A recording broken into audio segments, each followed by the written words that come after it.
जल जीवन मिशन के तहत प्रत्येक घरों में नलों का पानी तो पहुंचा होगा या नहीं पहुंचा होगा, परंतु हर गांव और हर गली मोहल्ले को इस मिशन के तहत इतना खोद दिया गया है कि यहां पर आने जाने वाले व्यक्ति भी कभी भी गिरकर अस्पताल पहुंच सकते हैं।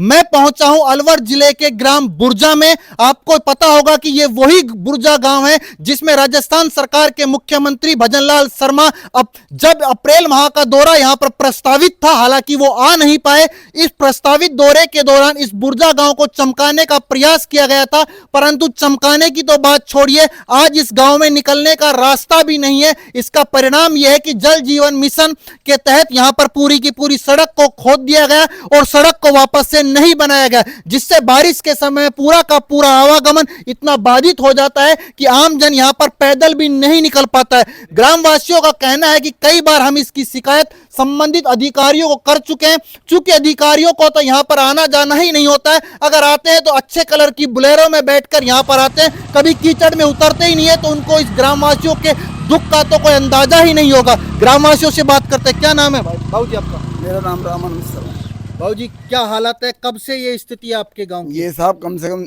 8 महीने हो गए, 8-10 महीने। एक साल साल भरी होगी, साल भरी होगी करीब। क्यों खोदा गया था इस रोड को? ये वाटर की लाइन डालने के लिए, जल जीवन मिशन के जल तहत? जीवन मिशन। फिर क्यों नहीं बनाया गया इसको वापस से? अब बनाए नहीं साहब भाई, अभी कनेक्शन नहीं हुए, टंकी नहीं बनी, पहले ही खोद दिया उन्होंने। पहले ही खोद दिया। हाँ, तो कहा नहीं कि भाई इसको बनाना पड़ेगा, आवागमन नहीं हो पा रहा? कह दी तब तो ये सही था। अब तो बरसात में बिगड़ गया ये तो। तब तो गर्मी में कोई दिक्कत थी, कोई दिक्कत नहीं। अब तो आने जाने वालों को परेशानी है। और ये तो साहब आदर्श गाँव है। बिल्कुल। अच्छा, आदर्श गांव है सरकार? हाँ, और यहाँ पर तो अप्रैल माह में कहते थे कि सीएम भी आएगा। ये भी नहीं आया। बहुत इतनी बुरी हालत है इस गांव की, इस पानी के पास चक्कर में, कि सारी लाइन गलियों में खोल दी है। पूरी गलियों में भी यही हाल है। पहले पूरे में सड़क थी, सारी जगह सड़क थी, छोटी छोटी गलियों में सड़क थी, अब कोई सड़क नहीं है। सब खड्डे खोद दिए, सब तैयार हो गए काम। पूरे गांव को खोद डाला, गांव के घरों में पानी पहुंचा है नहीं पहुंचा ये तो कोई पता नहीं, परंतु पूरे गांव को जरूर खोदा है। कहाँ होगा, खोद दिया। क्या नाम बाबू जी आपका? लाला राम सैनी। क्या स्थिति आपकी? साहब बहुत बेकार स्थिति है। कब 2 से? महीने पहले, साल भर हो गई, हम्म, तो सीएम आने वाला था, सीएम भी नहीं आया। अब आने जाने को परेशानी होती है, पैदल नहीं निकल सकते हम, गाड़ी घोड़ा आदमी गिर जाता है तो अस्पताल पहुंच जाता है, ये वजह से। हो सकता है अधिकारी भी ये चाह रहे हैं कि 2-4 अस्पताल तो बिल्कुल, पहुंचाओ। क्या सही बात है। और भी यहाँ पर बुजुर्ग है। क्या नाम बाबू जी आपका? मंगूराम सैनी। इसी गांव के हो? हाँ कैसे निकलते हो इस रास्ते से? भाई, पैदल पैदल निकले, चप्पल हाथ में लेकर। चप्पल हाथ में लेकर हाँ, पैदल पैदल? हाँ। मन में कई गाड़ियां तो आती होगी कि अधिकारियों को 2-4 गाड़ी तो दे दे। ऐसा है, देखो हमने 1 साल पहले वो ठेकेदार से कही थी, जब ये खोद रहा था, हमने वहां से कही भाई कच्चा में खोद ले, बाकी वहाँ ने कच्चा में ना खोदे, जबकि यहाँ कच्चो है, नू को भी कच्चो है, नू को भी कच्चो है, बीच रोड में से। और वहाँ ने रोड खोद के पटके अपनी मन मर्जी से। अधिकारी एक भी नहीं आया वो टाइम रोड खोदे, जब जाओ एक भी नहीं आया।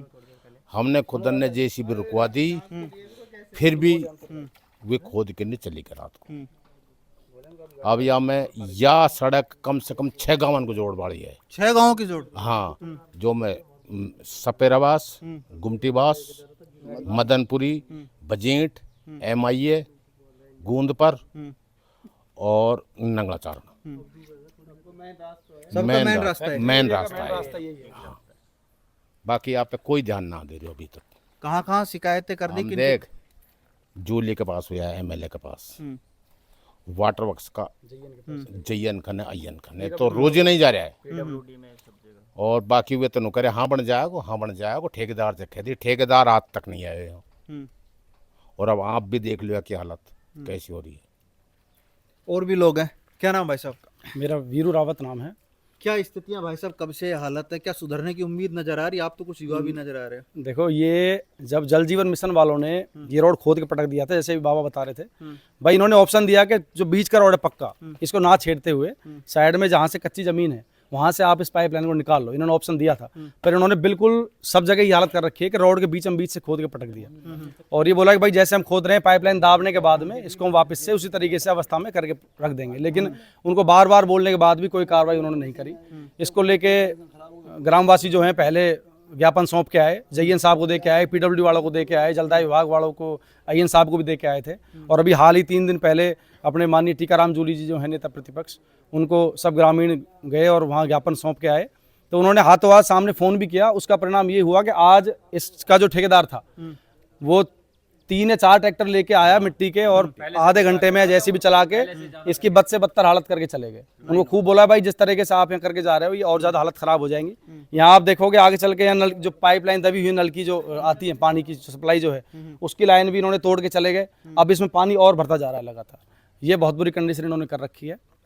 आपकी जानकारी के लिए मैं बता देता हूं, ये वही गांव है जिसमें अप्रैल माह में भजनलाल शर्मा का दौरा प्रस्तावित था। जैसे ही प्रशासन को दौरे की सूचना लगी थी, प्रशासन पूरा आनन फानन में इस गांव की सफाई करने लग गया था। चारों तरफ ऐसे चमकाने लग गया था कि जैसे बहुत ही बड़ा, अच्छा, स्वच्छ, सुंदर गांव। परंतु कहते हैं कि हकीकत कभी भी छुप नहीं सकती। दौरा तो हुआ नहीं, दौरा नहीं हुआ, उसके पश्चात की हालत यह है कि ये गांव का जो मुख्य रोड है जहां से 6 गांवों को जाने का रास्ता है, यहां से आज पैदल निकलना भी मुश्किल है। गांव वालों का कहना है कि जब यहां से निकलते हैं चप्पलों को हाथ में लेकर निकलते हैं। शर्म आनी चाहिए उन प्रशासन से जुड़े इस संबंधित अधिकारियों को कि क्या स्थिति कर रखी है इस पूरे के पूरे रोड की। जल जीवन मिशन के तहत तो कैसा काम हुआ होगा इसको पूरी देश की जनता, पूरे राजस्थान की जनता जानती है। जल जीवन मिशन को यदि घोटाला मिशन कह दिया जाए तो कोई अतिशयोक्ति नहीं होगी। जल जीवन मिशन के तहत यहां पर कितनी गुणवत्ता की पाइपलाइनें डाली गई होंगी, गुणवत्तापूर्ण टंकी का निर्माण हुआ होगा या नहीं हुआ होगा, यह तो बहुत अलग विषय है। परंतु गांववासी तो अभी यह चाहते हैं कि इस रोड का निर्माण करें ताकि आवागमन तो सुगम रूप से संचालित हो सके। परंतु इन अधिकारियों में अभी तक जू नहीं रेंग रही है ग्रामवासियों को लेकर। जी, अच्छा, हमारे एक अभी क्या है, यहाँ सामने मंदिर है जिसमें क्योंकि अब सावन का महीना चल रहा है और कावड़ें आना स्टार्ट होंगी, तो इस मंदिर पे कावड़ चढ़ना तो बहुत दूर की बात है। एक आदमी भी इसमें निकल नहीं सकता। या तो आप गंगा जल को इसी में छिड़क दो ताकि हमारा ये पवित्र हो जाए ये रोड। इतनी बुरी हालत है कि हम मीटिंग करने भी जाते हैं अगर कावड़ को लेके, तो वहाँ चलने तक की भी जगह नहीं है। आगे यहाँ से भी हालत ज्यादा खराब है। आगे आप देखोगे मंदिर के सामने भी पानी भरा पड़ा है, कीचड़ हुआ पड़ा है। तो हम तो ज्यादा इसलिए को लेके भी चिंतित हैं कि जब हम गंगा जल वहां से मान लो इतने हमारे जो कावड़िए हैं ये इतने परेशान होकर गंगा जल लेके आएंगे, तो यहाँ के उनको गांव में ही ऐसी व्यवस्था मिले जो पूरे यूपी से और यहाँ तक उनको नहीं मिलेगी। ऐसी खराब कंडीशन उनको यहाँ देखने को हो सकता है कि अलवर का जिला प्रशासन इस सड़क मार्ग को लेकर, इन गड्ढों को लेकर कोई हादसे का इंतजार कर रहा हो। उनका यह मानना होगा कि जब तक यहाँ पर कोई हादसा नहीं हो जाएगा, कोई गड्ढों में गिर नहीं जाएगा या कोई दुर्घटना नहीं होगी, तब तक हम इसकी मरम्मत नहीं करवाएंगे। संदीप यादव, वॉइस ऑफ प्रतिज्ञा, अलवर।